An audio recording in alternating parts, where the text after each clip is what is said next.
नमस्कार विद्यार्थी मित्रांनो, मेकॅनिकल इंजिनिअरिंग मेजरमेंटच्या लेक्चर सिरीजमध्ये तुमचं स्वागत आहे.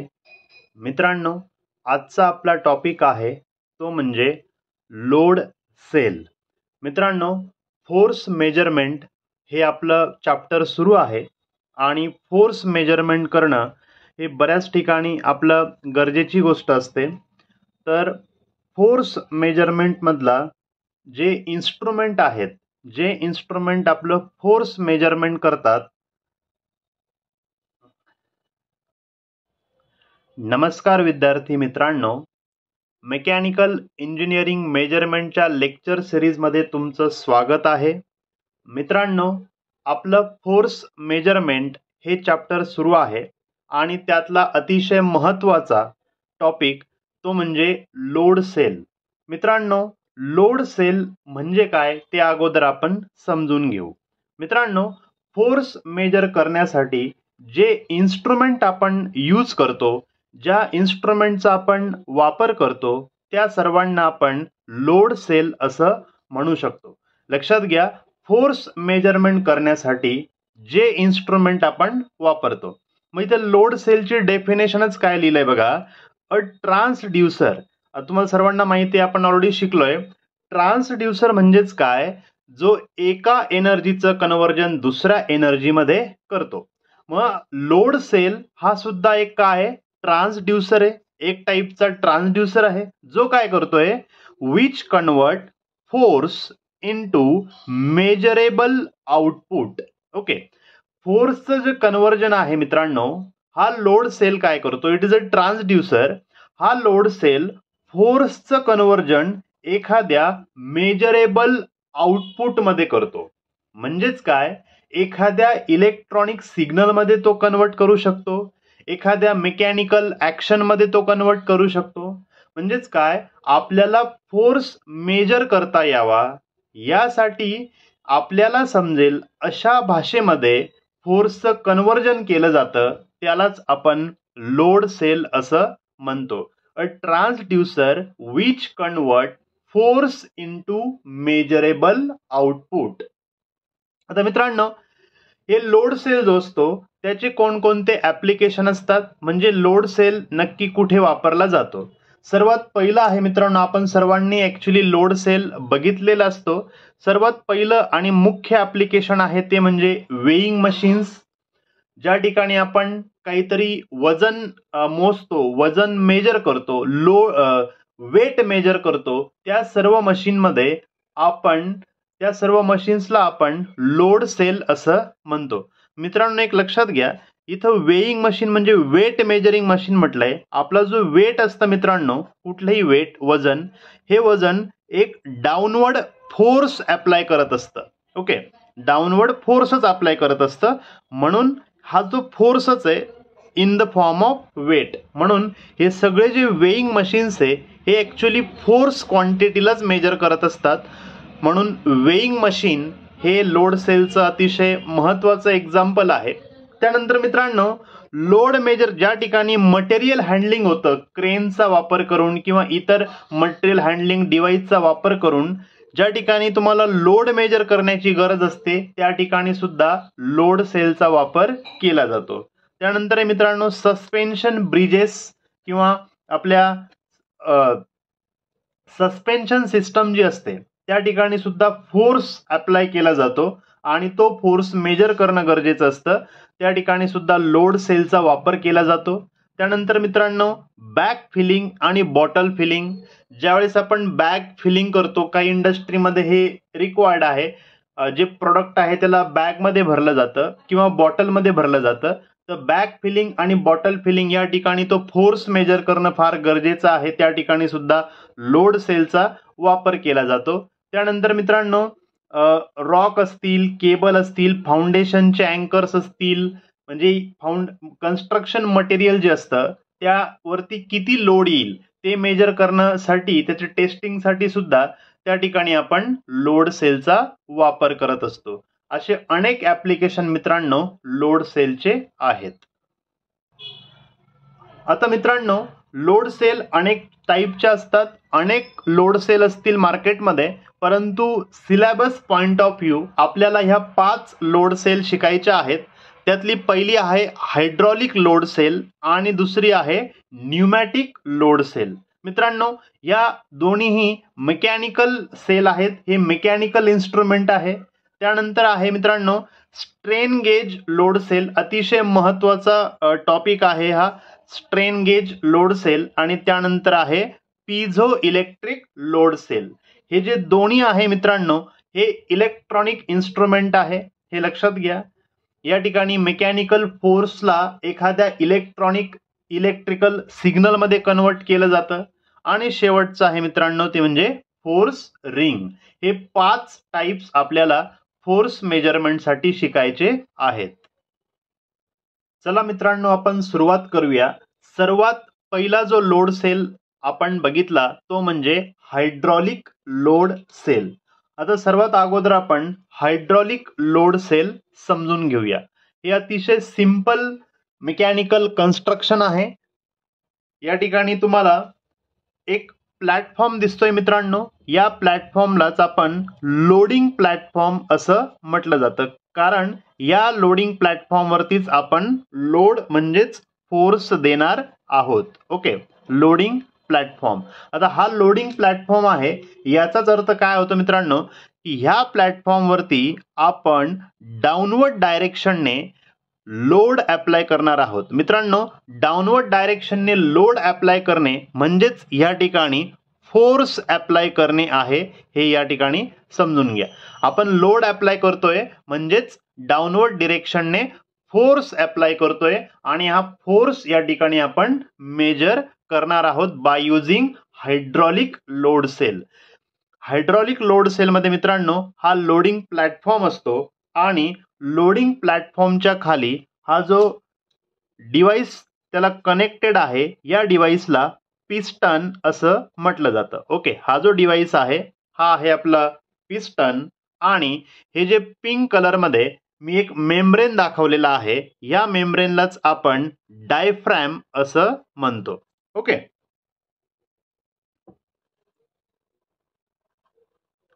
हा आहे मित्रांनो, हा संपूर्ण दिसतोय तुम्हाला, हा आहे आपला डायफ्रॅम. आणि मित्रांनो हा आहे आपला सिलेंडर. ओके, आणि ह्या सिलेंडर मध्ये मित्रांनो एक फ्लुइड आपण भरलेलं असतं. ऑब्वियस आहे, हायड्रॉलिक लोड सेल असल्यामुळे या ठिकाणी एक फ्लुइड आपण भरलेला आहे. जनरली मित्रांनो या ठिकाणी ऑइल फिलअप केलेलं असू शकतं. त्यानंतर मित्रांनो या ठिकाणी एक प्रेशर गेज अटॅच केलेला आहे. ओके, या ठिकाणी एक प्रेशर गेज अटॅच केलेला आहे. हे झालं मित्रांनो या हायड्रॉलिक लोड सेलचं कन्स्ट्रक्शन. मित्रांनो या डायग्राम कडे बघता क्षणी तुम्हाला खरं तर त्याचं वर्किंग समजायला हवं. सिंपल आणि साधं कन्स्ट्रक्शन आहे, त्याचप्रमाणे याचं सिंपल आणि साधं वर्किंग सुद्धा आहे. लक्षात घ्या मित्रांनो, हा जो डायफ्रॅम आहे या ठिकाणी तुम्हाला लक्षात येत आहे, हा पिस्टन आणि हा सिलेंडर या दोघांचा एकमेकांशी कुठलाही कॉन्टॅक्ट नाही.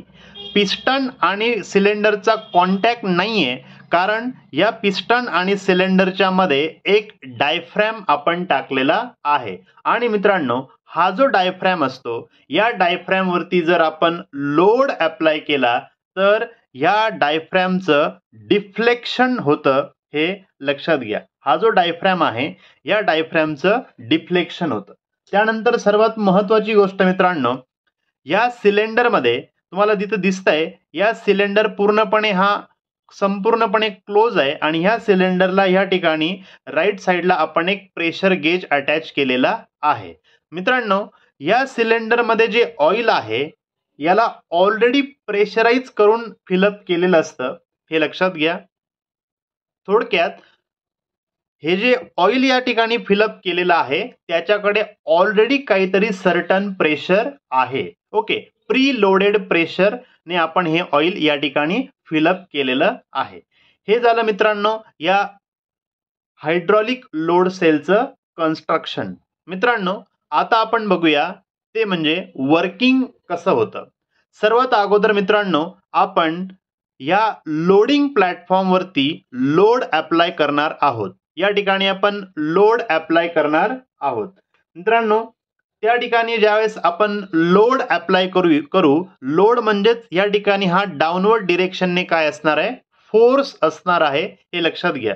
ज्यावेळेस आपण या लोडिंग प्लॅटफॉर्मवरती फोर्स अप्लाय करतो त्यावेळेस हा जो लोड आहे मित्रांनो, हा बाय डिफॉल्ट कोणावरती येतो, करेक्ट आहे, पिस्टन वरती येतो.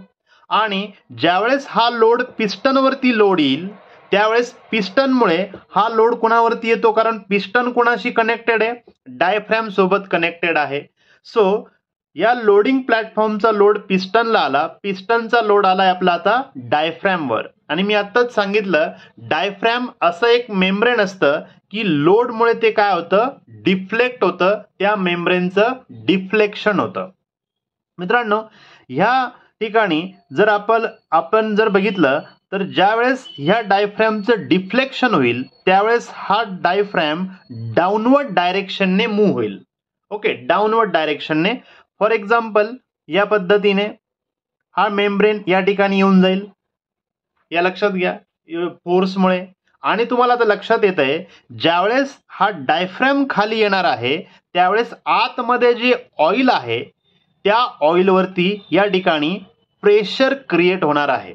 ओके, या ऑइलवरती ज्यावेळेस मित्रांनो प्रेशर क्रिएट होईल त्यावेळेस या ठिकाणी हा जो प्रेशर गेज आहे हा प्रेशर गेज तुम्हाला काहीतरी रीडिंग देणार आहे. म्हणजेच काय मित्रांनो, जेवढा जास्त लोड आपण अप्लाय करू तेवढं जास्त ह्या डायफ्रॅमचं डिफ्लेक्शन होईल. जेवढं जास्त डायफ्रॅमचं डिफ्लेक्शन होईल तेवढं जास्त या ठिकाणी प्रेशर क्रिएट होईल ऑइलचा. जेवढा जास्त प्रेशर क्रिएट होईल तेवढं तुम्हाला या ठिकाणी प्रेशर गेजचं रीडिंग मिळणार आहे. म्हणजेच काय, दिस लोड और this force is directly proportional to your pressure gauge reading. हे लक्षात घ्या. या पद्धतीने मित्रांनो या ठिकाणी जे रीडिंग तुम्हाला मिळतं प्रेशर गेजवरती ते तुमचं त्या लोड सोबत काय असतं, प्रपोर्शनल असतं. जेवढा लोड या ठिकाणी वाढत जाईल तेवढं हे रीडिंग वाढत जाईल. जेवढा लोड या ठिकाणी कमी होईल तेवढा हा मेंबर पुन्हा म्हणजे डायफ्रॅम पुन्हा डिफ्लेक्ट होईल. डिफ्लेक्ट होईल म्हणजे पुन्हा ओरिजिनल पोझिशनला जाण्याचा प्रयत्न करेल. तेवढा प्रेशर आतच्या लिक्विडचा म्हणजे ऑइलचा कमी होईल आणि तेवढं प्रेशर गेजचं रीडिंग कमी होईल. म्हणजेच काय, लोड आणि म्हणजेच हा force directly proportional to your pressure gauge reading. म्हणजेच हा प्रेशर गेज तुम्हाला किती फोर्स अप्लाय केला, किती लोड अप्लाय केला याचं रीडिंग देतो. अशा पद्धतीने मित्रांनो हायड्रॉलिक लोड सेल वर्क करतो. पुढचा टॉपिक आहे मित्रांनो न्यूमॅटिक लोड सेल. मित्रांनो, हायड्रॉलिक लोड सेल आणि न्यूमॅटिक लोड सेल दोघांचं वर्किंग हे सेम असतं. फक्त एक छोटासा फरक आहे. हायड्रॉलिक लोड सेल मध्ये आपण ऑइलचा वापर करतो तर न्यूमॅटिक लोड सेल मध्ये आपण प्रेशराइज एअरचा वापर करत असतो. ओके, प्रेशराइज एअर, या ठिकाणी प्रेशराइज एअर असते म्हणूनच त्याला आपण न्यूमॅटिक लोड सेल असं म्हणतो. मित्रांनो, या ठिकाणी डायग्राम मध्ये तुम्हाला दिसतोय हा डायफ्रॅम आहे.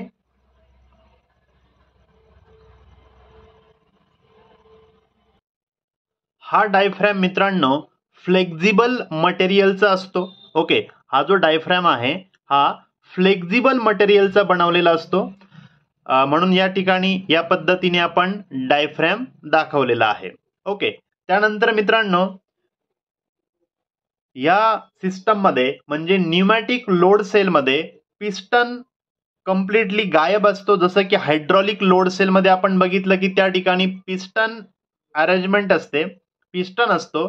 तसंच या अरेंजमेंट मध्ये हा जो आहे मित्रांनो हा सिलेंडर आहे, परंतु या ठिकाणी पिस्टन अरेंजमेंट नसते, पिस्टन नाहीये. परंतु हा जो मेंबर आहे या मेंबर वरतीच आपण काय करणार आहे, एक्सटर्नल लोड किंवा एक्सटर्नल फोर्स आपण अप्लाय करणार आहे. ओके, त्यानंतर मित्रांनो, हा जो पार्ट या ठिकाणी दाखवला आहे हे नोझल आहे, नोझल सील. ओके, या ठिकाणी एक नोझल सील असतं आणि या ठिकाणी एक आपण प्रेशर गेज कनेक्ट केलेला आहे. ओके, आणि मित्रांनो, या ठिकाणी जी वॉल दाखवली आहे ही वॉल याला ब्लीड वॉल असं सुद्धा म्हटलं जातं. ओके, ब्लीड वॉल असं म्हटलं जातं. या ठिकाणी मित्रांनो, आता जसं सांगितलं की न्यूमॅटिक लोड सेल असल्यामुळे लेफ्ट साइड करणं एअर इन होणार आहे, प्रेशराइज एअर. ओके, या ठिकाणी एअर इन होणार आहे. या पद्धतीने मित्रांनो जवळपास आपलं कन्स्ट्रक्शन असतं न्यूमॅटिक लोड सेलचं. एक शॉर्ट मध्ये आपण रिवाइज करूया. सर्वात अगोदर मी सांगितलं की हा एक्सटर्नल सिलेंडर आहे, त्यावरती आपण एक ऍडजस्टेबल डायफ्रॅम जोडलेला आहे. ऍडजस्टेबल डायफ्रॅम जोडल्यानंतर आतमध्ये या ठिकाणी पिस्टन नसतो, पिस्टन मिसिंग असतो, परंतु या ठिकाणी एक मेम्ब्रेन आपण जोडलेला आहे.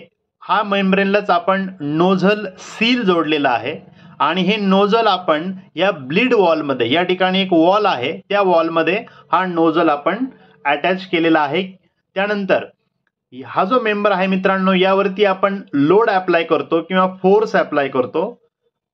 तसंच या सिलेंडरला राईट साइडला एक प्रेशर गेज आपण कनेक्ट केलेला आहे. जसं की मी म्हटलं की प्रेशराइज एअर असते, त्यामुळे या ठिकाणावरून आपण एअर प्रेशराइज एअरचं इनपुट देणार आहोत. हीच एअर या ब्लीड वॉल मधनं नंतर बाहेर काढता येते ज्यावेळेस आपल्याला रिडिंग घ्यायचे नसतील. आता मित्रांनो, हे झालं कन्स्ट्रक्शन. आता आपण समजून घेऊया की हे इन्स्ट्रुमेंट काम कसं करतं. ओके, सर्वात महत्वाचं मित्रांनो, फोर्स बॅलन्स प्रिन्सिपल वरती हे इन्स्ट्रुमेंट काम करत असतं. फोर्स बॅलन्स प्रिन्सिपल मित्रांनो, फोर्स बॅलन्स प्रिन्सिपल वरती हे इन्स्ट्रुमेंट काम करत असतं.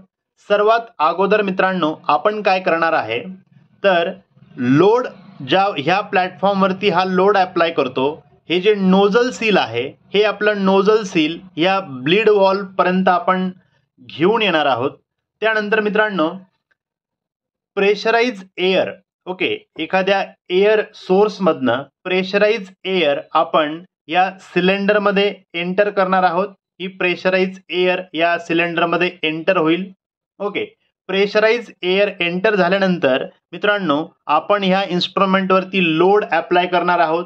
मित्रांनो, ज्यावेळेस इन्स्ट्रुमेंट वरती लोड अप्लाय होईल, ज्यावेळेस इन्स्ट्रुमेंट वरती फोर्स अप्लाय होईल, त्यावेळेस हा जो डायफ्रॅम आहे हा डायफ्रॅम डिफ्लेक्ट होईल.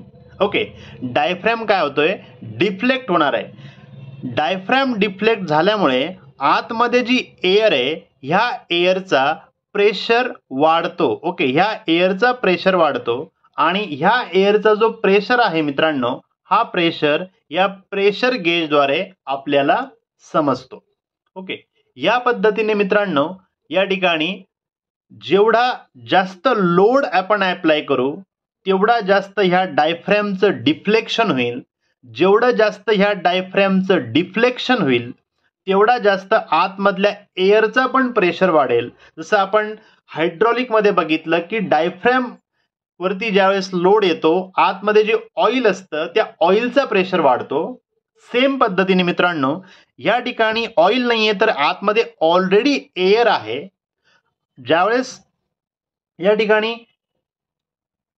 आपण फोर्स अप्लाय करू त्यावेळेस डायफ्रॅमचं डिफ्लेक्शन होईल, त्यावेळेस या ठिकाणी या एअरचा प्रेशर वाढेल. एअरचा जो प्रेशर वाढतो तो ह्या प्रेशर गेजद्वारे दाखवला जातो. आणि म्हणजेच काय, जेवढा जास्त लोड किंवा फोर्स तेवढं जास्त प्रेशर गेजचं रिडिंग. जेवढा आपण लोड रिमूव्ह करणार तेवढं प्रेशर गेजचं रिडिंग कमी होणार. म्हणजे ह्या प्रेशर गेजचं reading is directly proportional to your load or force. म्हणजेच काय, न्यूमॅटिक पद्धतीचा वापर करून, एअरचा वापर करून आपण या ठिकाणी फोर्स मेजरमेंट घेतलेला आहे.